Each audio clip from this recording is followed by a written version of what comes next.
following announcement has been paid for by the Celtic World Order.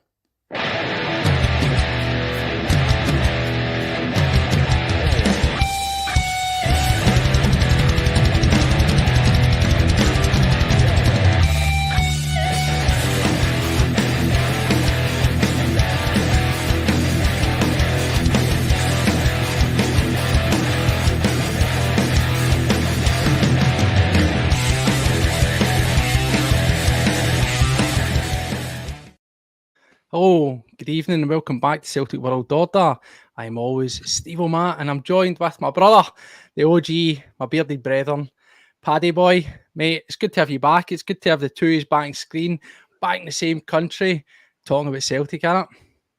It's all good, mate. Yep. It's been a long time coming. Absolutely. So, as done our wee shows, I said I done one the other night there. We spoke over the text, didn't we, about that game against Man City. We spoke about the game against DC United. We spoke about everything and anything in between.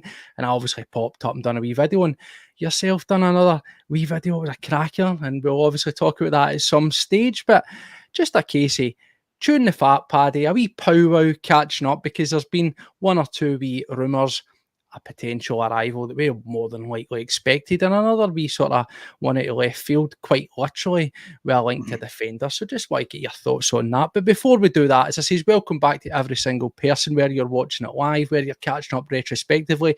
We know this one was a wee bit ad hoc. It was just fired up, so very little notifications. So a high chance you're catching up later, and it's all good, and we thank you for doing that. If you haven't done it already, 2 seconds, hit that subscribe, give it a thumbs up. Every time we go live, you'll get notified, you'll never miss a beat. As we say, we've got membership donation. If you want to do that, completely optional. It's no requirement, because everything around here is the same price as our Rangers transfer, because it's $3.99.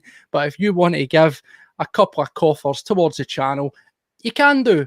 Doesn't get you any more content. It just helps us with the running of things, helps us do more things. And as I've said time and time again, we will be reinvesting any donations back out there to yourselves, because we want to give back through giveaways and the likes, and that will be getting rolled out over due course. Finally, we're on X at CWPod1888, and you can catch up with us there and listen to all our chat in the normal world, if you want to call it that. So, Paddy, since we last spoke, what have you been thinking of Celtic pre-season? As you were, as I said last night, we're not normally that good, are we, pre-season? And normally Rangers win the pre-season cup, but are we in danger of winning this one, mate? It looks like it. Strangely enough, going into the DC game, I thought, yeah, it is what it is. You looked at the side, the lineup, and thought it's a run out for some of the young kids and stuff like that. By all accounts, a few of them held their own. The City game, going into that, I thought we're going to get absolutely handed it, to be perfectly honest. And I was pleasantly surprised. The first half, I mean, yeah, like you said, wasn't the Man City side that we seen at the last wee running of the Premier League and whatever, but there was a few superstars in there. And some of their kids were outstanding as well, I must say. But our players held their own, especially, and I know we'll touch on him later on, Nicholas Kuhn. For me, I've gave the guy stick, but he was rapid, he was pushing, he seemed to be driving. The guy seemed fresh. He seemed like a different player for me. Well, that's the thing, you know, I sat and I spoke about it, and I don't want to labour it over too much. I just want to bounce a wee bit and get your thoughts on it, as we say. So, definitely, I mean, what I said last night when I spoke, and it'd be interesting to see what your take on it was. I said, we had a wee bit of texting, a wee bit of chat around it. I thought, you know, we take it face value. Every game in pre-season, let's be honest, as I said last night, they're designed to be a training ground exercise, but can be a competitive edge in a controlled environment. It's where you want to try things out. It's where you want to see players, you know, what wasn't good in my game, what could I improve, and trying to put it into place in that. And as you say, as we Kuhn, I think there's been a lot of guys who have been given a chance that you can see that there's wee tweaks to the way that they've been playing, maybe the way they've been thinking, and perhaps have been sat down with a manager, what I also mentioned. He's been quite blunt, is he not, with a lot of people with regards to what he expects, what he wants. And it's up to these guys to show it. I think with Kuhn, as you bring it on to him, we turned out we found out, should I say, that there was injuries, there was issues there around his mouth, and he lost weight. So, we can give him that allowances. But now he's got a clean slate, he's got a fresh start, and needs to kick on. I agree, mate. I thought he looked a bit more sort of, muscular. He looked a bit stronger. He looked powerful. He was doing the things that we were shouting about on this channel through the season. Try to take the man on as well as cutting inside, try to get some delivery, but more importantly, finding the runs of Kyogo. And by God, did they do it with that assist, mate? Exactly. Like I said, he looked brilliant. The passes into him as well were outstanding for his 2 goals. But yeah, you called it. We've been asking for a player to bomb it down that wing, try and get the crosses in, cut back inside every now and again, but don't do it all the time like Palma does on the other side. Yeah, he looked brilliant. Other guys in the team, I thought Casper had a great start. Looked really strong, looked really good. That's the saves that you expect Ishmael to make, isn't it? When he's out, makes himself massive and just snatches the ball away. So see, go over the things that we're saying about the pre-season. The air game was what it was, wasn't it? It was completely a shadow side. There was barely many players that you would really hang your hat on there. It was first game, people are still to come back. We then seen the second phase and then into that third one. It looks a wee bit more. And probably by the time Chelsea comes round, we're going to get probably what we're going to play against Kelly in the first game of the season. It's the opportunity to do it. But as you say, it's important to see these guys coming in. You touched on the passing. And I said this myself. I thought that from middle to front, that they looked fantastic. And do you feel that there's maybe been some sort of evolution, if you will, or slight tweak? Because Celtic have always been an attack-minded team, as you know. But for me, it just felt a wee bit more purposeful. We saw shades of it in the DC game. Again, DC, all right team. They are what they are. The Man City team, yes, it wasn't a full Man City team, but as I've said time and time again, the level that their academy guys are at are probably going, they could probably walk into a DC United team, walk into a Celtic team, walk into most sort of teams around their sort of level. A far more competitive game. But what I did think was that the passing was just more purposeful. We've always spoke on here about how we keep possession for possession's sake, don't we? Pass it about 16 times, side to side, back forward, and you never get any further forward. We were able to do that with 2 and 3 passes, and that's what we need. The speed of play. Aye. That's it. The speed of play was brilliant. We were crisp. It was fast. It was everything. And do you know what? You can only play what's in front of you. So these guys were there and they're a decent standard. But the passing was really, really crisp. I was impressed with Rio. He had another really good game. I'm the guy's biggest advocate, as everybody knows. I love the guy to bits. I think he's incredible. But yeah, his passes were outstanding. I just felt like the middle of the park was solid. And that's what won us that game. It was the speed of Kuhn and Kyogo and whatever else was great. But that's something that we've always had there. So having the midfield to solidify a little bit, frees the guys up in order to do that, makes them want to push forward, and then we've got the ability to find them. Yeah, that's the thing about that game. Is it says, listen, we take everything with the biggest pinch of salt. Team's only as good as their last game. A player's only as good as their last performance, and I sort of covered that. Just want again to get your opinions on it. People know what I've sort of said last night. I did highlight some things around the defence. Now, listen, it was a makeshift defence. It was Ralston, Welsh, it was, Taylor, and it wasn't what we're going to get in Scales, right? So it was a complete makeshift. As you touched on, if there was any doubts around Kasper Schmeichel's ability, he showed it in spades there. The funny thing is, he maybe shouldn't have had to make some of those saves because I think the defender was around that. Yeah. We'll get on to potential links to sorting out that left back and strengthening that defence there. But what do you think of what we saw? The back line, all right, they're not going to be guys that are going to be starters, but in terms of thinking about being options, let alone solutions, did they just sum up what we've already known, that for some of them the time's up, mate? Aye, we've said it previously on here, their options are not solutions. Tony Ralston, he's a right back option. AJ is going to be in there. I think he was enjoying the golf. I've seen a few photos of him at the golf. He was down there watching that. I don't know if he's out playing a few games. Carter Vickers is obviously going to be in there. He's going to solidify whoever comes along beside him, which looks like it's going to be Liam Scales, doesn't it?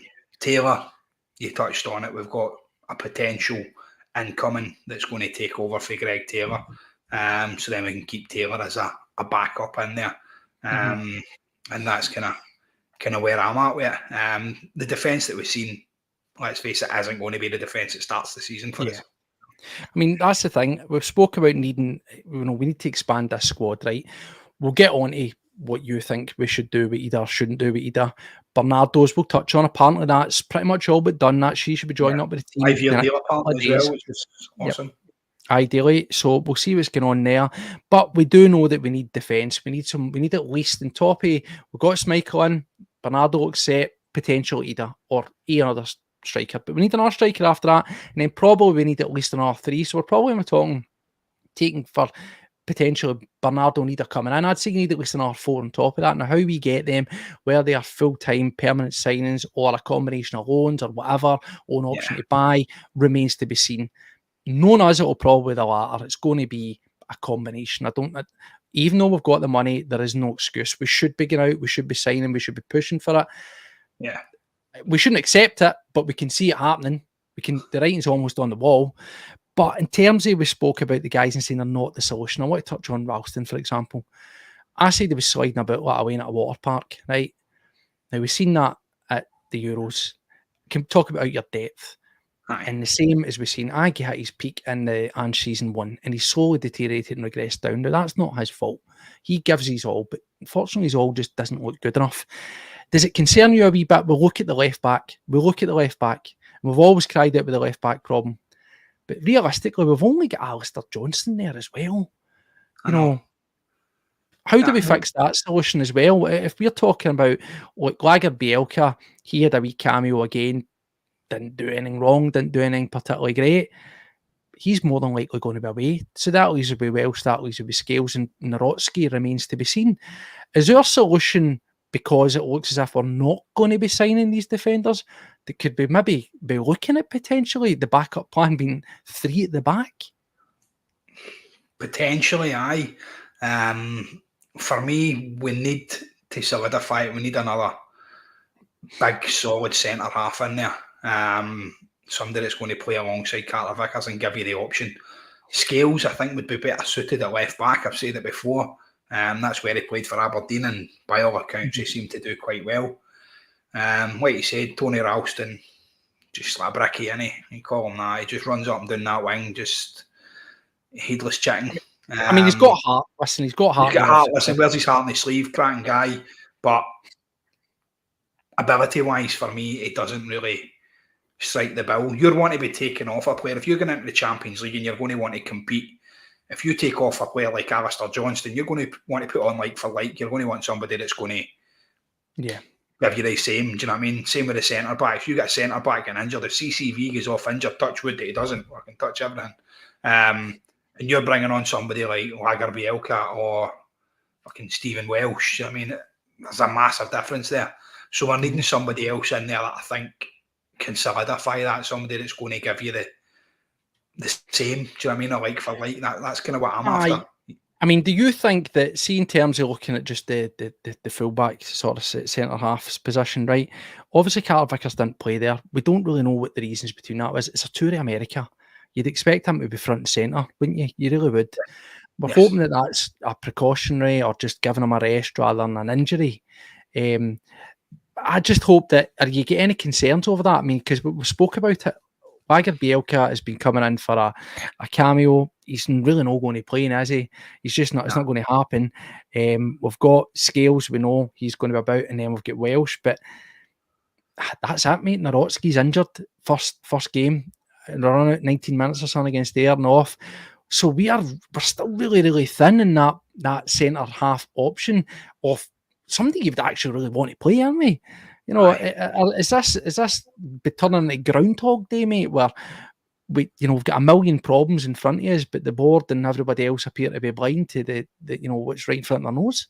To what we need, exactly. And like you said, the game's being in America, you think it would be a homecoming for Carter Vickers. Like, look, there we go, there's one of your own out there, he's playing in front of you and whatever. You think that would be the kind of goal. So I just hope that the big guy isn't injured. Said about Narotsky or Lagerbielke and stuff as well. You're watching these guys and they don't fill you with confidence as well. They look like they're made of paper. Anytime they get a challenge, they're injured or they're out or stuff like that. Are they training too hard? Are they pushing too hard? Are they trying to prove something? I don't know what the deal is. They're probably trying to work up to the standard that Carter Vickers is kind of setting in there. Yeah. But we just need to solidify it. We've been linked with, was it Daniel Amartey? We were linked with the boy Faye, Derby as well. Was it the Irish boy? So there's names out there. There's names that we've been linked with, but just nobody seems to be coming across it. We said about the manager, and I just want to bring this up. I did show it last night, but I just want to bring it up. I want to get your thoughts on it, mate, what you're sort of taking. So we know that we need these reinforcements. We know that we need that quality. Rodgers was using the term 45 last season. So said if we take the departures that I've got, we're realistically looking at we should be closer to now 6 players in total. That's accounting for we'll get Bernardo potential en route. We've got Schmeichel on the door. So if you take the 2 off, you're looking at 5, right? You need at least 5 to cover various positions. He's been very cut and dry, hasn't he? We spoke about what he says to guys like Holm and what he says to guys like Boss and Lau about how you can have quality and you can have skill, but it doesn't mean that you can be a Celtic player. It takes more than that. I think that was shown. He brought on Lau and then subbed him off, didn't he? Obviously wasn't happy with what he saw there. Home got a bit of game time. He's maybe been doing something. So he's been very, squaring the nose with his shots to some of these guys. And when he was asked about the signings, he said that. So I've just read it out once again, that he had a long meeting basically, Mackay and Nicholson. They've identified the players that they want to go in. They know the priority positions that they need to improve. He's basically says, I've left that in their hands. We've had the sit down. I've laid out what I require. It's up to them now. I'm going to focus on getting this team ready for the new season and getting it better. And the clear bit at the bottom, I'll make it clear to the Celtic supporters that we know we want to improve the squad, and by the end of the window shutting, I expect us to have done so. What's your take on that, mate? Is that paradise, or is that just making it abundantly clear? I think he's went in with his list. I think he's maybe went in there and said, right, this is what I'm after. And they'll have been sitting with the wallets closed, as they always do, saying, can we not get this guy in a free transfer? Can we not get this guy here? What about this guy on loan? Or, you know what they're like, the usual. I just hope to God they support the guy. He done what he said he was going to do. He come in, proved the doubters wrong. And we're just waiting to see now roughly what kind of happens there. Yeah. Well, that's the thing. We started to go through it, so we'll just jump straight in and then we'll come back and we'll talk about some of those performances. I'll ask you what I thought of them, right? So we've obviously got the news that sort of broke late last night that the Bernardo deal is going to sign a 5-year deal because, as we said a million times, 5-year is the new 3-year in football, isn't it? So Celtic are going to go with that apparent 5-year deal with them, and that looks as if it's completely over the line, ready to go. Long overdue, Paddy. In terms of Bernardo coming in, I've asked you before about him. Where does that for you set us up as a squad with midfield options? I think it just leveling off, or do we need more again? No, I think that solidifies us. My picture froze there. I look like it has. Don't worry about it. I only need your voice, mate. I need that soothing voice. Voice is here. I think he solidifies it. We said before what he gives us is an option in there. He pushes forward. He likes to drive. We've seen what he's done in previous games. You'd said it before. He played every one of the Champions League games that we played last year as well. So obviously he's preferred for that type of football. So definitely, that's kind of decent for me. He's a good option to have in there, and certainly a good one to bring off the bench as well if you've already started with your bigger boys. Mm-hmm. No, definitely. I mean, that's the thing. It's long overdue, and it's just classic Celtic, isn't it, getting dragged out. Now, apart from the obvious that we now find ourselves needing 2 strikers, we seem to have taken care of the goalkeeping positions, with Schmeichel coming in and Sinisalo being the number 2. Just before we quickly throw out the loan that we're getting linked with, what's your thoughts on that 1-2 combination? Certainly you were singing Schmeichel's praises, and rightly so. Sinisalo, the couple of cameos, do you think he looks like a guy that he could be moulded, he could be sculpted, that maybe in 2 seasons' time he's the natural successor? He looks all right. He looks quick enough, he looks sharp enough. Few goals and stuff scored against him and whatever else, fair enough. But he looked solid enough. Casper, I was kind of worried going in. I thought, right, here we go. Let's see what the boys got.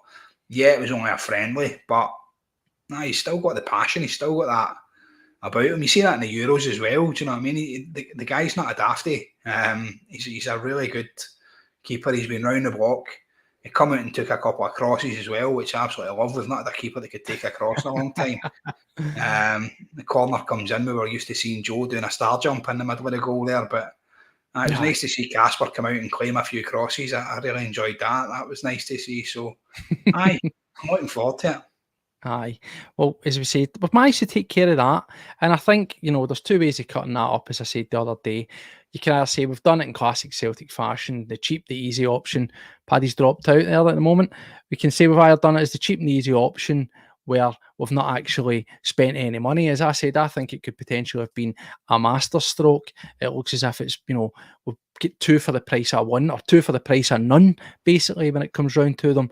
And I think that Kasper Schmeichel will get a full solid season out of him. There's going to be that potential for that option in the second year. For me, I think you'll get that out of him, because I don't see Sinisalo being ready to get himself directly in to be that sort of number 2, so that number 1 anytime soon. I would maybe like to think that potentially he's going to get some game time in the cups, and that could be his view that we do it, make him the number 2.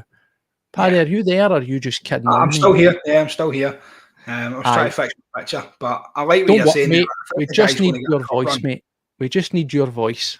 Yeah, that's fine. I think your man's going to get a cup run. He'll be the boy for the what is it? I was going to say the CIS Cup. It's not the CIS Cup anymore. Oh, good, you're winding the clock back there, mate. No. The Diddy Cup, whatever the first one is. Is it not the Viaplay Cup these days, or has that changed? I lose track. I think we get a new sponsor every single season that appears. And we've had some crackers as well, haven't we? I always think the Coca-Cola Cup was the best one. That was the most sort of sexy sounding one. But there you go. It'll be it'll be Sutton Dog Food Cup next week. That's it. The Pedigree Chum Dog Food Cup, it'll be or something like that. But yeah, I think that man will get a wee run in that, and it'd be nice to see a new face in there, wouldn't it? It'd be nice to see the guy getting a wee run. The Premier Sports, their 420s bailing us out. Premier Sports Cup. Glad somebody's paying attention to these sponsors. Exactly. Yeah, that's it. But it'd be good to see the guy get him some minutes in there, and hopefully he can learn off of Casper as well, because obviously I know the guy's got bags of experience in there. So looking forward to it. To move on, the name that's popped up, Bernardo, as you say, shelved that. That looks as if that's good to go. Happy days. So the name Paddy that's come in, we've been like, how many seasons have we said we need a left back? We need a left back. We had the Skull Cup. I remember the Skull Cup. It's a topper. Showing my age here actually, but no, we wanted something. Bernabé came in, and he was quickly established and ousted as being rubbish, right? Yeah. So that's no happening. So the word on everybody's, the name on everybody's lips is Hugo Bueno. Who is Hugo Bueno? Well, he's pretty much had a career entirely at Wolves. He's a Spanish under-21 internationalist. Now, I use that very, very lightly. He's got like 2 caps for the under-21s as it stands. And I think 1, maybe 2 for the other varying levels at youth level. But again, it is what it is. He's the 122 appearances in all competitions during his time at Wolves, where he's been at them actually since the 19 to 20 season. So he's been actually at them for quite a fair while actually, and that's where he's pretty much plied his trade. Predominantly a wee bit of Premier League 2, as we said, similar to we spoke about that Man City. Still a very, very competitive, because all these clubs down there are sucking in the best of the best, the promising talents, and they're developing with a view to try and get to an elite level. So we've been playing at a decent level, but most importantly for us, he's been in the Wolves team the past 2 seasons, back-to-back, 23-24, he made 25 game appearances in all competitions, in the last season, 22. So he's been playing for 2 seasons at a high level of football. It's a loan. There's nothing else that's really suggesting there if it's a loan with an option to buy. A strange one if he's played at left back for 2 seasons for them. Maybe they've got better plans moving forward. His apparent market value is supposedly about 6 million. What's your thoughts on that, Paddy? Is that just cheaping out, or are you happy as a short-term fix to get somebody that level, if you want to call it that. It's a short-term fix. Yeah, it's a short-term fix. Get him in, give him the wages. Can't be any worse than Greg Taylor, let's face it.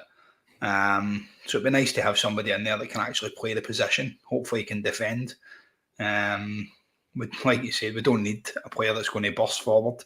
For defence, we've got enough power on the left-hand side that we can just rely on the guy to be a defender solely, and to stop attacks coming in for that side, because we've been getting abused there, haven't we? Mm-hmm. Let's be honest. So, do you have any concerns, Paddy?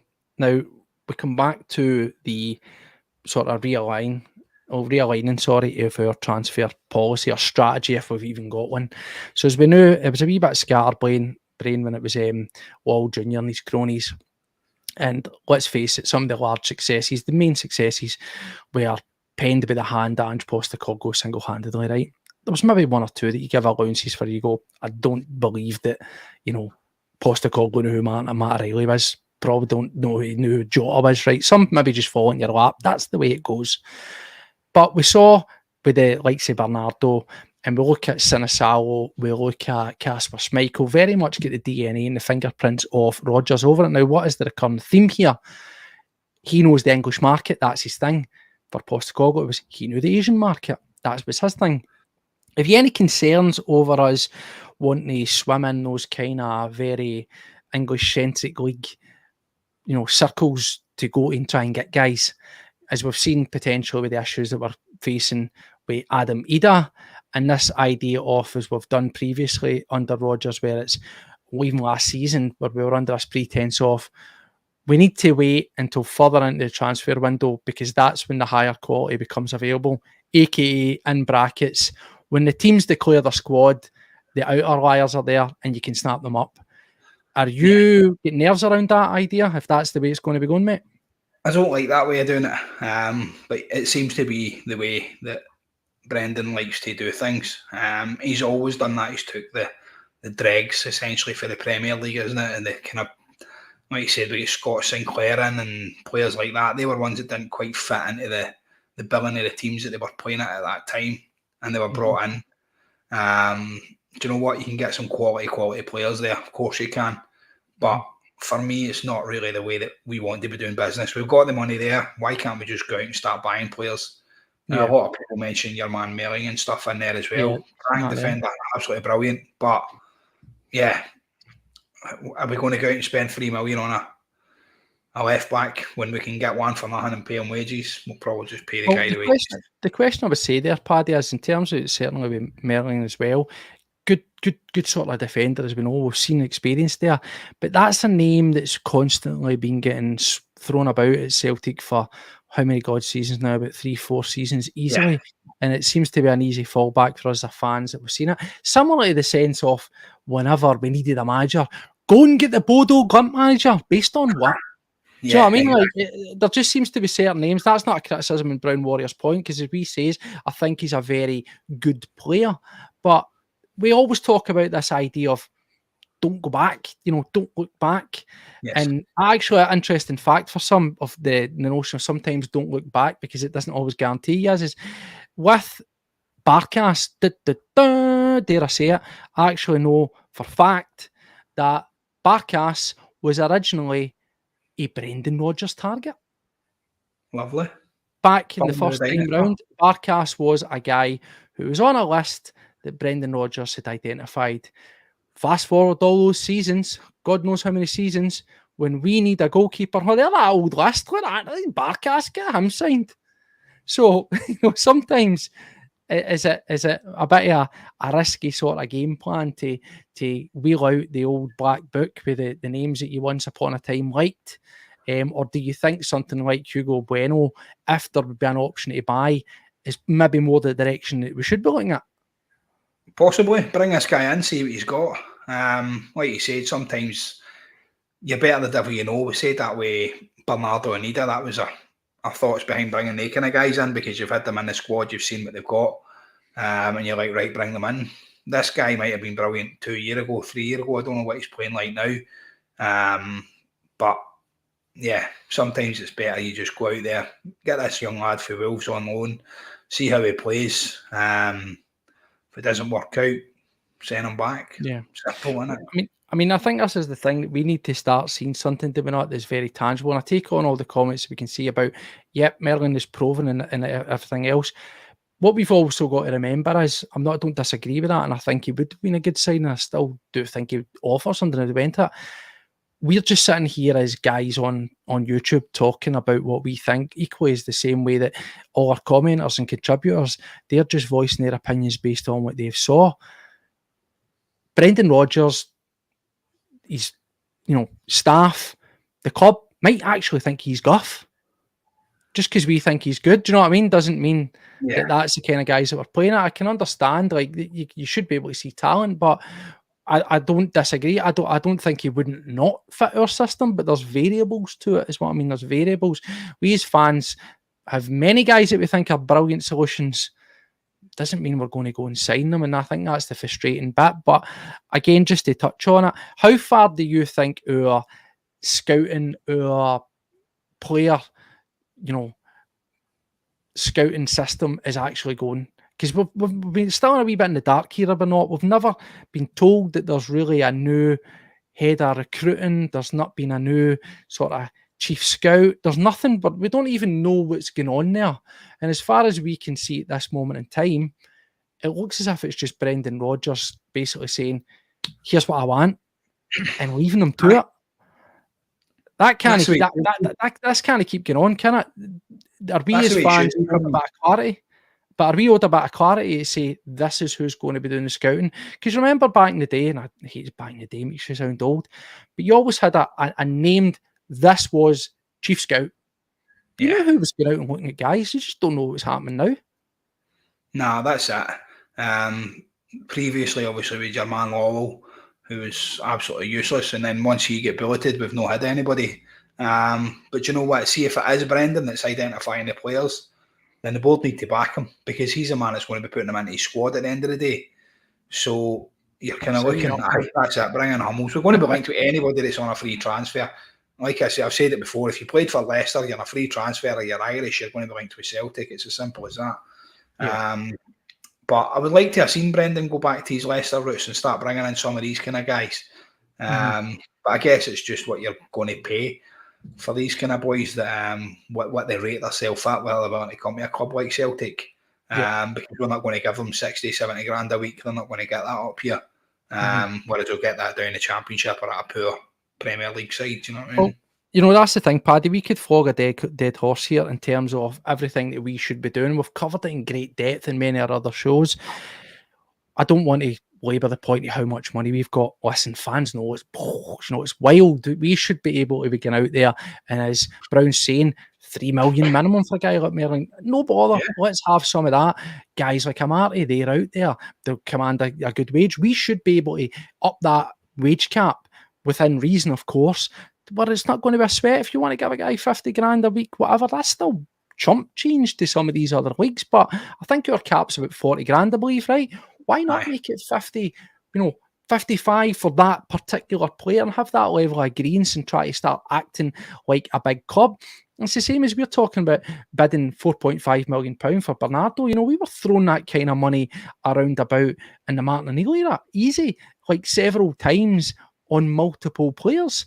We really need to upscale, much like, the economy changes and we get inflation and everything else. Like, Celtic are still living in the early 2000s. In some cases, we're actually living in the era they're on the dial of spending. We are getting shortchanged, are we not? And you can see why there's growing frustrations. And as we said, that last point, Rodgers, is it an appeal to fans to say, I'm fighting the good fight here? Is it passing the buck, mate? Or is it, is it just telling it like it is and saying, there's only so much I can do, I need to focus on getting us ready?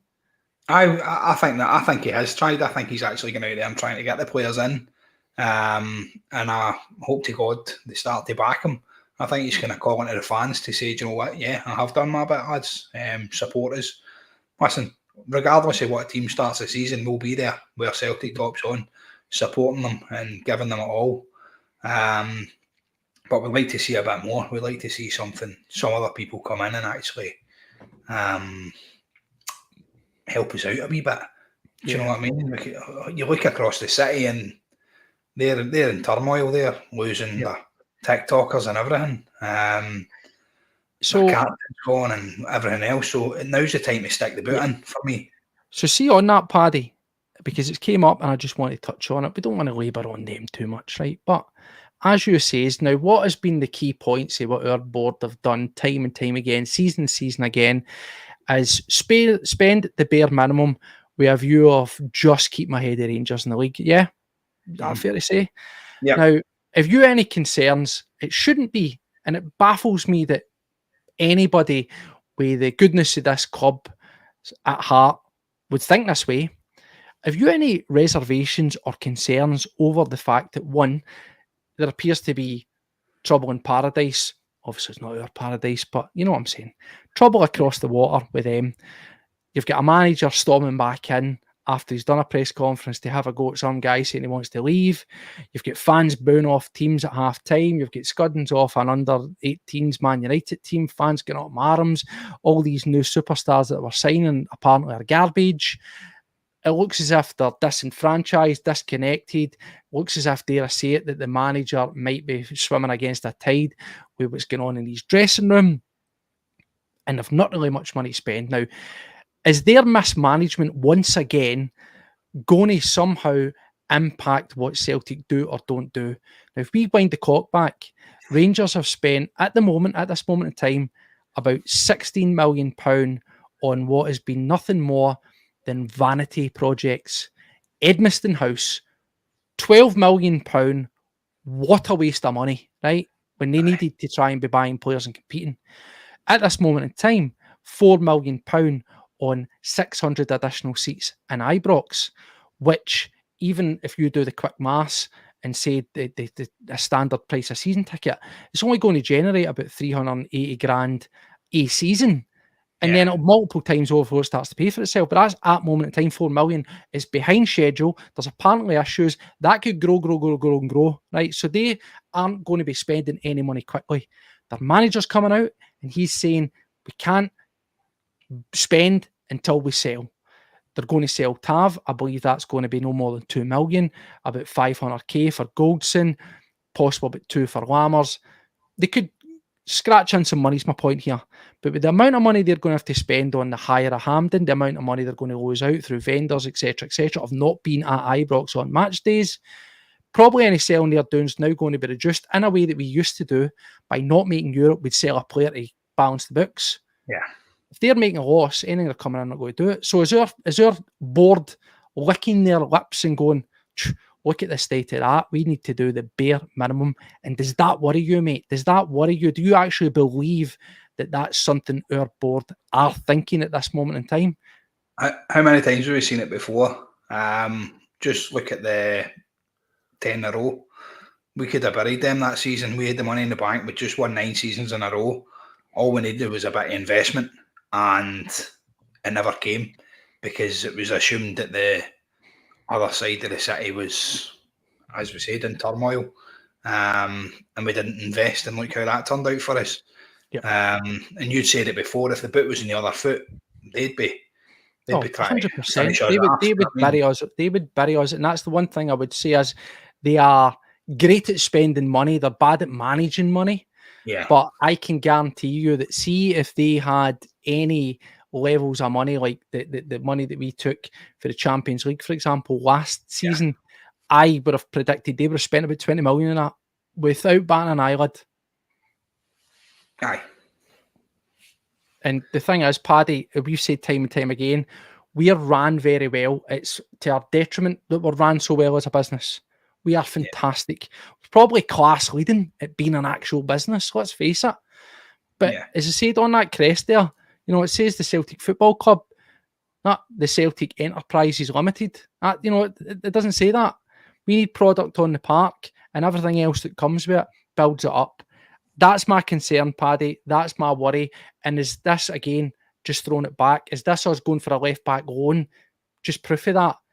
We'll see how this season goes. We'll see if we can just do it on the bare minimum, because they don't look that great.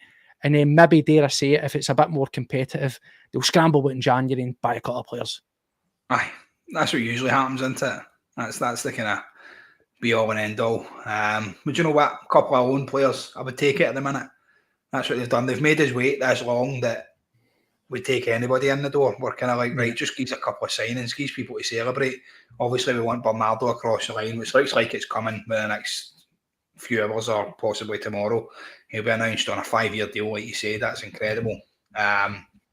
Obviously, we want Ida, but I'm not going to hang about and wait on Ida. For me, you don't put all your eggs in the one basket. You should be going out and looking at other guys, other options and stuff. There's plenty out there. Bring somebody else in and just keep them there. We need to start making signings for me. We need to start bringing other people in. So see with that, Paddy, to just then quickly move on, the big one is Ida, right?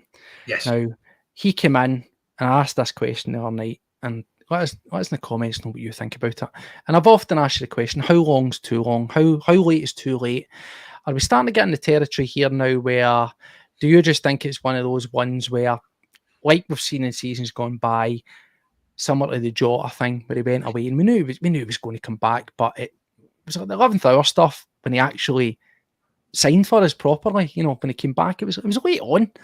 Do you think we're going to get a Jota part 2 here, or is it just unlikely? Now, he was given to us on the premise that he was the third choice striker. Now, if he has been playing in pre-season, of course he's going to play. His manager's been speaking highly of him again. Would you want him to say? He's not going to turn and go, he's garbage, he's going to be going to Celtic anytime soon. No, he's not going to say that. He's going to speak positively of him for various reasons. One, it can drive up the price. It can make it look like they want to keep him. I don't know. I think if he's second choice, he's certainly going to be first choice, but if he's second choice, it makes it hard for us to get him. Are you running out of patience with this one? Are you in the boat of it's time to move on? Or should Celtic be going to them and basically laying down a firm offer and saying, this is it, take it or leave it? Because we've got one recognised striker. Hugo looks refreshed, but he's only one injury away from us having none, zero, and having to play somebody makeshift. We let O go. You would have thought that would have been a guarantee that we'd something lined up. And the manager's made it clear it's going to be Kyogo, it's going to be one other, and it's going to be a youth stroke development one for the future type guy. So maybe like an O, but hopefully a wee bit better is your third choice, right? Ida, we knew at first when he came in that the minimum they wanted was £6 million. Yeah. Do we just go straight in with 2 feet and say, boom, there's the 6 million, that's it. You've got to next week to tell us what you're doing with us. Yeah, that's what I would do. That's the way to do it for me.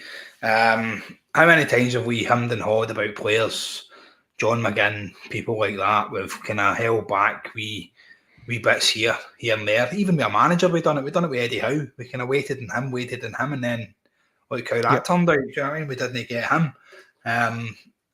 We just seem to be holding back all the time, waiting for somebody to turn around and go, oh, aye, that's good. I'll come to use. Put the figures on the table. Just if you want them, go get them. It's as simple as that. Like you say, if you're willing to pay 6 million, 7 million, 8 million, whatever you're willing to pay for them, put it on the table and say, right, we want them. Make a decision. Are you going to give them or not? If they say not, you go, right, fair enough. We'll move on to somebody else.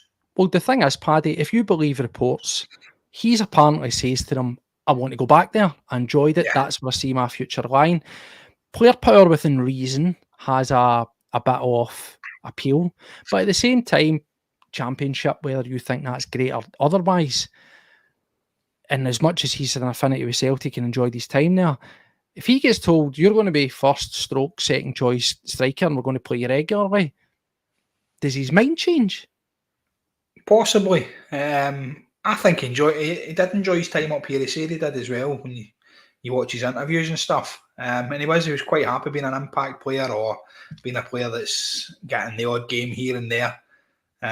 With Kyogo as a main striker, obviously.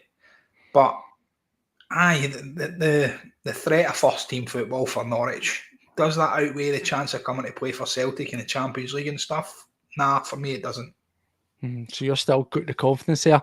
So we spoke about saying, make it, lay your bed, fire it out there, and press on. If he does your guy, go and get him. Certainly financially isn't going to be something that we can't do. So why not do it? We spoke about or look at alternative options. Now, similar to we said with Merlin and other guys, they are nothing other than just names that have been thrown about. They're just things that fans like, things that fans fancy. My dog's going mental. Names that fans fancy. There's nothing solid in it. Now, one was obviously Miovski. Now, actually turns out he's got, as you'd probably expect, multiple suitors from elsewhere in Europe. Yeah. We sometimes look at guys like McGinn and think they're ones that you slept on. Hickey, guys that you slept on, you never really done anything there, and now look at where they are, they're probably unattainable. As in the fullness of time, when we were crying out, all right, we got Eden, everything worked out well, right? Everything worked out well. But my point is, do you think when we look back potentially in the fullness of time, if he does move on, do we think back to that January there and went, we could have and should have probably went for Miovski? Yeah, I think we'll regret it. We should have got him the January previous. Obviously, mine he come back in the first game against the first game of the Premier League was against Aberdeen, and the Bam scored against us, didn't he? We should have took him then, and we should have done the business quite quick. I think we were only asking about 5 million for him back then. So yeah, guys like him, he's a goner now for me. I thought what we would have done is we'd have brought in Ida. I thought he would have been the one that was announced, and then we'd have got a loanee, like you said, a developmental player, somebody who is going to come in and play a bit part, be a player that's going to come on every now and again and do a little bit. Yeah, somebody that's going to be like you say, a developmental player. But we just need to get somebody across the line. If it's going to be Ida, brilliant, bring him in. Let's do it. Let's get that across the line. But it doesn't seem like it's going to happen for me. It's just too much messing about. Well, that's that. If you're talking about the quality that we need, just to finish and wrap up and come back to some of the peripheral guys, we already spoke about your Welshies, your Scales, Taylor, and everybody else, right? There's been a lot of guys getting game time, possibly just to be moved on. Now, I just want to throw this at you because I brought it up last night. I wouldn't necessarily get criticism, but once again, everybody feels it's a pile-on, and I've seen it in all different. I've been watching. There is other podcasts out there. I encourage you to go and watch quality content out there. Just make sure you always come back to CWO though. I've been watching and listening to a lot of different things, and the Mikey Johnson thing comes up once again. Now, I spoke about the manager being harsh, the manager being really critical, laying out what he wants, what he expects, and being cutthroat. Players have to show that they are taking that in and learning. You touched on Kuhn. He looks like a guy that's took the message in, defensively, working hard, trying to get by a man, looks stronger, looks more physical. He's added wee layers to his game. Now, yes, it's only a good 45 minutes and a couple of decent minutes in cameo pre-season games, but the early signs show that he's taking on whatever he needs to do and he's trying to do it. Enter Mikey Johnson. He goes down south. He has a brilliant time at West Bromwich Albion, but he does the same Mikey Johnson things, does he not? Blind runs, head down, greedy, doesn't know where his players around him are, wasteful, shooting every 2 seconds, throwing himself down looking for fouls that aren't there. And the epitome of was stupid wee flicks. Now, it might be, and the ball goes out and the manager wants to give him a rollicking for it. I know it seems like I'm homing in on it and I'm maybe piling on. Mikey Johnson is a guy for me. He does not change his spots. A leopard cannot change his spots, and Mikey Johnson has not changed his. He's came back the exact same guy. We're now into 9 years of Mikey Johnson at Celtic. Paddy, talk to me. What you've seen him so far, is it just Groundhog Day again? Do we just say, all the best, mate, you will have a great career, but not at Celtic? Yes. For me, we've said it time and time again on this podcast as well, Steve-O. Glasgow is too small for Mikey Johnson. Celtic's too big a club and Glasgow's too small. It's a fishbowl that he doesn't fit into. For me, he's a good player, but he just can't deal with the mentality of playing with a club as big as Celtic. That can get to. We'll have it against West Brom just after we sell him. For me, do you know what were they asking for him? Was it something like 4 million we got offered or something? Maybe slightly more. Somebody said there 5 to 6 million. Bye, definitely. At one point as well, Norwich were sniffing about him. Do you know what? There you go. Get him in there. Give him to Norwich and say, like, in you come. Like, have him and give us either. We'll get him. Well, Getting Mikey Johnson and 6 jump in million. there, Pat. To jump in there, Paddy, I think, unfortunately, unlike Ida, who's been playing in games for Norwich and looking actually quite good, I think the more Celtic now play Johnson, the lower his value's going to get down. So Aye, maybe that's just try and get his agent on that one and try and get him out the door, eh? But Definitely. just to bring it full circle, we speak about it, and I said it last night. Friendlies are friendlies. You take them with a pinch of salt, but they are essentially competitive training matches. They're there for you to realise the deficiencies of your game. What could I improve on, and then try to implement it in a safe environment where there's nothing on the line. Mikey Johnson comes in, yeah, he scores a goal. You're right, could have scored that, right? Misses a penalty, but how many other chances did he miss in that game? And then we rewind again into that game there, and it's more of the same old for Mikey Johnson. Yeah. For me, it's just not going to work. Him, guys like Kwon came on, we spoke about it, didn't we? He looked all right, he looked tidy enough, but we've said it time and time again, found his level. What does the future look like for you, for guys that I've just mentioned? Your Kwons, your Yangs, your Mikey Johnsons, your Thiago Holmes. Are these guys going to be around, or are these guys that you would think, look, get them out on loan, or if you can, shift them on? And if so, who would it be? Home and Yang, I think there could be players in there. I'd like to see them go out on loan to possibly get a bit more game time. Mikey Johnson, for me, he's sealed it. He's had his time at Celtic Park. He's had too many chances for me. I know the manager really likes him and talks quite high. The manager likes Scott Bain and all. I mean, it must be some buzz. It must be a great laugh and a great DJ, but that doesn't cut the mustard with the fans, does it? No, definitely not. For me, Mikey's got to go. Get him sold, get him away. Kwon, you said it before, you call him the Kwon artist. The guy had a good turn at St Mirren there, didn't he? And apparently they were quite keen on taking him. I would just say, do you know what, here, have him. And I'd also like to say... have him. I like how you say that. Just have him, just take him, please. I'd also like to say, do you know what, good luck to St Mirren tonight as well. Yeah. And the wee jaunt in Europe. I'd really like to see them do well. And do a wee bit out there. Who else is in? Is it? You've got Kelly. I don't really care too much for Kelly doing well, to be honest. Don't care about them. Nah. I'd like to see St Mirren do well. Kelly, I'm not really fussed. But yeah, send out Thiago home and Yang to maybe St Mirren along with Kwon. Give them. So to finish off on this front here, Kaiser's saying about he thinks Holm will eventually replace O'Reilly. I just want to touch on him. We spoke about that game and you saw how instrumental. I actually mentioned it last night, but I felt that usually the man who you love, Rio Hatate, everything goes through him, but everything was going through O'Reilly. It looked like a slight role reversal there. He was the guy that was making it all happen, making everything tick. He's that great pre-season so far. Does it worry you? Like, it seems that thankfully, the Atletico Madrid interest has died off a wee bit, because I think if they were in the mix, or your Inter Milans or whatever, that he would be gone. I think for me, he strikes me as unlike perhaps Jota. Now, everybody listen, you can wear the bumblebee and go to a boozer, and you know that means you love Celtic and you'll never leave. Take it for what it is. I think unlike Jota, I think he seems more grounded. When you look back to his history and what he'd done for his career, he decided to become a free agent and leave Fulham because he believed in himself. He wanted to play football. He was that involved and that in love with the game. He made himself a free agent because he didn't just want to be sitting about and cashing money. That's admirable. That speaks to a guy that's got real character. And for me, I might be wrong. I might be getting sucked in, but he strikes me as being a very level-headed guy, that it's not all about the money. It has to be the right club. I don't see him going to Saudi Arabia for fortunes. I don't see him going to a mid-level English team for all that. I think he wants to be a team with pedigree, with history.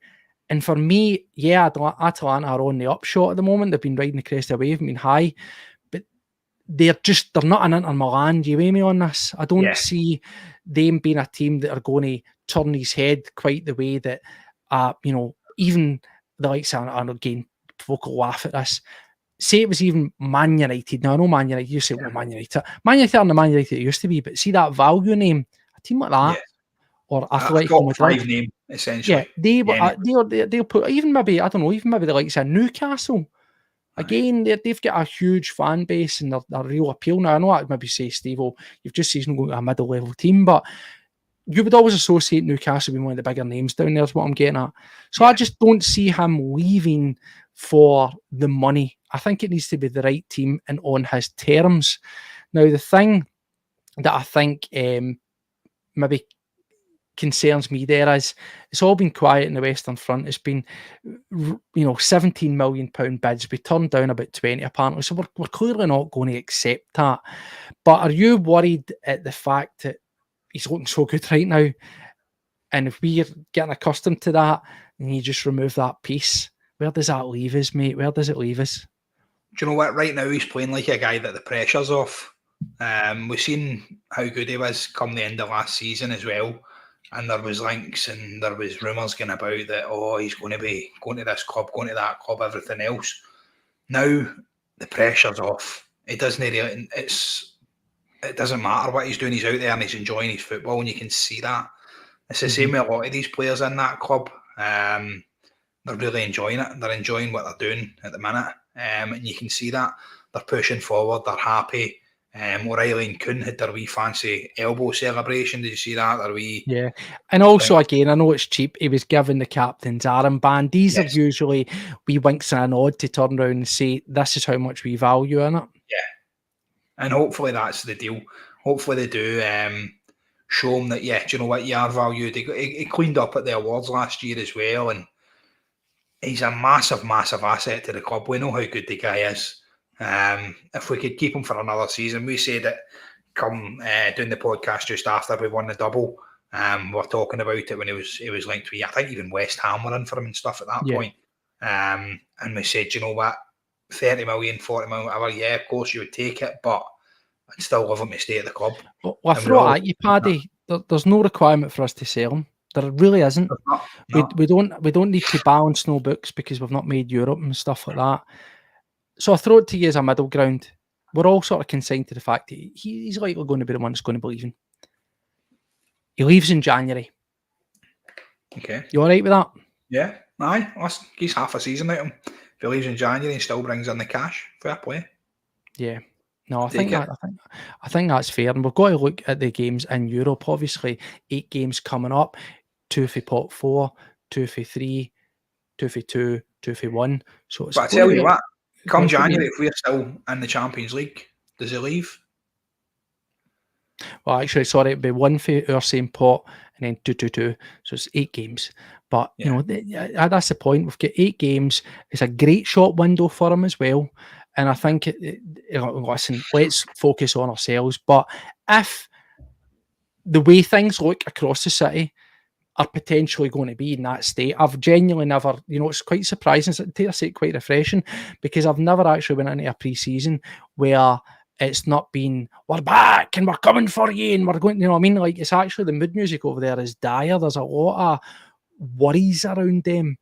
So if that pans out the way that they think it's going to pan out, and we hope it's going to pan out, having an O'Reilly up to January, it could be done, home and dry, home and hosed. And then you let him go potentially for that money, but with that wee bit of Europe being that proper shop window, maybe get that stock value up a wee bit again. Listen, and we don't care about the value. Some fans put massive amounts of focus on, we sold a player for 25 million. I don't care. I'd rather have them. But if we're realistic, I think we've got to get there. But anyway, Paddy, as to wrap it up, what are you expecting? We've got a game against Chelsea. What are you expecting for there? And in terms of, we are just under 2 weeks away for the curtain opening coming down on the start of the new season. Is there going to be any in the door between now and then? If so, what are you expecting, or what do you think is going to be? I'd hope for another few in the door, of course I would. The game against Chelsea, I think you'll see, like you said at the beginning of this podcast as well, we'll see a stronger side. We'll see roughly what we're going to start with. So I think you'll have, obviously, Casper and goals. I think you've CCV hopefully in there. Possibly Scales, Taylor, AJ possibly. Is he going to go back over? I'd like to see that. Do you know what I mean? Your middle of the park, obviously. Hatate. Hatate. It's going to be the usual, isn't it? Yeah, I think the middle of the front's going to be the same. Go for a kind of strong squad against them, obviously for the first half at least. I'd like to see that. I'd like to see a kind of full squad essentially going out there and doing a bit of damage. Yep. Because I think they're there for the taking. Like you say, it's only a friendly and stuff as well, but I'd like to see the full squad out just so that we can get a look at it and go, yeah, that's the kind of team I'd like to start with. Mm-hmm. No, definitely. Well, listen, we're just coming up in an hour. We'll wrap up there. When there's some games on, maybe folk want to see it. Certainly don't be wanting to get yourself outside because it's hammering down here. But before we go, Paddy, I just want to have a wee chance for you. Obviously, it's out there. People have seen it. I've put it out in ether, just a wee bit of awareness. In case you've not seen this, we've uploaded a video where Paddy had the privilege of having a wee sit down, having a chat, quite a candid chat with Didier Agat. Not a face that you normally see putting himself out there and talking about football. So it was an absolute privilege and an honour for us to be able to get him on here and to speak to it. It was actually the second time, Paddy. First, I just wanted to say, and I said to everybody in the comments, never letting you live it down, mate. The man that cut off Didier Agat, just as he was saying thank you and being angry, but listen, as but as I know it was a wee slip of the mouse finger there. But how was that? You know, that folk I know about what you've done there with him and you've spoken. As I say, it's on the channel. I encourage everybody to check that out. Give us your feedback on it. Certainly, Didier has been aware of it and he's thanked everybody for the sort of kind words and responses it has got so far on there. Paddy, how is it for yourself speaking to the big man? It can be sometimes a bit daunting, isn't it, when you bump into folk, you know, whether a player or a manager, and you didn't know what to say. It seemed all very natural and casual, didn't it? Aye, it was a bit strange, to be honest. I've known Didier for a long time. I've kind of messaged here and there on Facebook and stuff, and obviously I know he's a very religious man, and I kind of reached out to him a wee bit on the podcast. I says, Didier, how you doing? Blah, blah, this is what's happening. I'd like to get a wee chat with you and find out what you're up to. And he told me, obviously, he was starting a foundation. He was starting a footballing academy in Thailand, and I thought, you know what, mate? Come on, I'll talk to you about your time at Celtic. You can give us a wee bit of an insight. One of the parts on it as well, Steve, when he spoke about the difference in managers, when obviously Martin O'Neill left and Strachan came in. There's a lot of folk have mentioned that, yeah. That was brilliant. That to me, that was such a good insight into how the footballing life works as well. And obviously talking to him on a kind of general level, we don't look at football as a job. And he spoke about how it was and how the struggle was at the beginning and stuff like that. And I found it all really, really interesting. And it was kind of surreal as well. Obviously, I spoke to him a wee bit about it and I said, like, I used to watch him as a kid bombing up and down that wing. And he's a kind of player that we'd be looking for just now. Imagine having him in one wing and Maida in the other. It would be absolute damage. So I spoke to him a wee bit about that. But yeah, it was just surreal. It was really, really nice.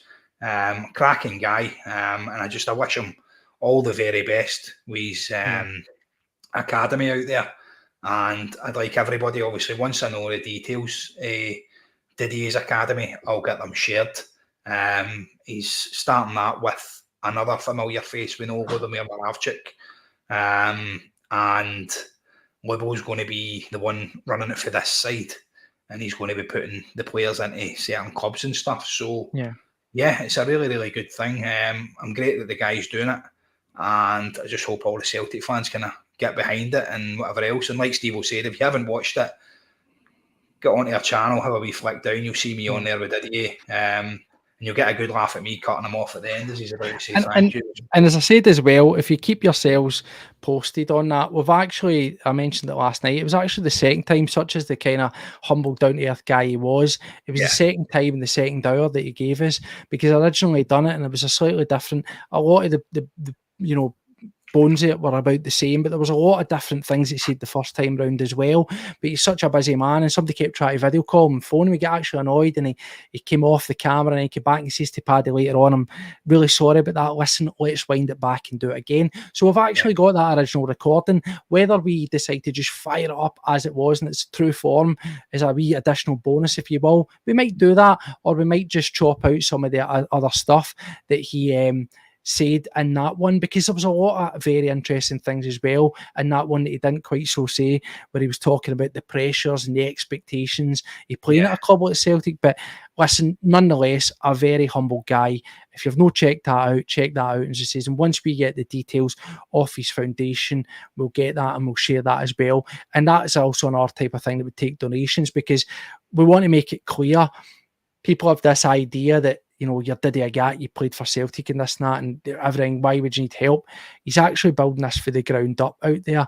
He's completely changed his life and the way other things are working out there. So it's not as if he's doing this by, you know, hundreds of backers behind him. He's trying to do this all on his own. And it's basically a charitable foundation. You get kids into football to hopefully give them a step in football like he did. Give them a head start. Because when you watch that video, you see how humble his beginnings were and how hard it was for him. Yeah. He's reflecting on people that found themselves in a similar financial position that he was growing up, but wants to give them a head start. So it's a very worthwhile charitable foundation he's got there, Paddy. Oh, it's absolutely outstanding. And talking to him about it, he's actually starting the foundation with the church as well out there, kind of the way Celtic was founded as well. So he's keeping his roots. We spoke a wee bit about his time at Celtic, and he had said that he felt like his faith brought him to the Catholic club, the biggest Catholic club in the world, and things like that. And do you know what, mate? I firmly believe it. Everything in that guy's life led him towards his time at Celtic. And I said to him as well, I says, once you're in this family, you're always in it.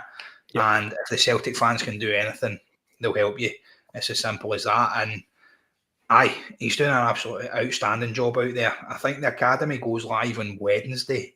So I'll be in contact with Didier. I'll get all of the details and we'll get everything that we can brought across. Yeah. And if anybody wants to kind of help out or whatever else, then we'll get the details in order to do that. We'll certainly be looking at wheeling out stuff and we'll be offering our support as well. So anyway, guys, everybody there has been watching, thank you very much. It's been an absolute pleasure. I know we jumped on last minute, so thank you for joining us. It's been a pleasure, Paddy. It's been good having you back. We'll get back after that Chelsea game. Hopefully we'll have some stuff to talk about. Maybe there's some signings there, I say. Something to get properly excited about. So Paddy, it's been a pleasure, mate. I want you to enjoy the rest of your night, whatever you're doing. I'm going to buy a new laptop, mate. That's what I'm going to do. Get myself on this camera. Mate, as I say, all I need is the soothing tone of your voice. But listen, until next time, everybody, thanks again for joining us. We will catch you very, very soon and we'll be back. But until then, as always, as we say, take care of yourselves and hail, hail. See you later. Bye-bye.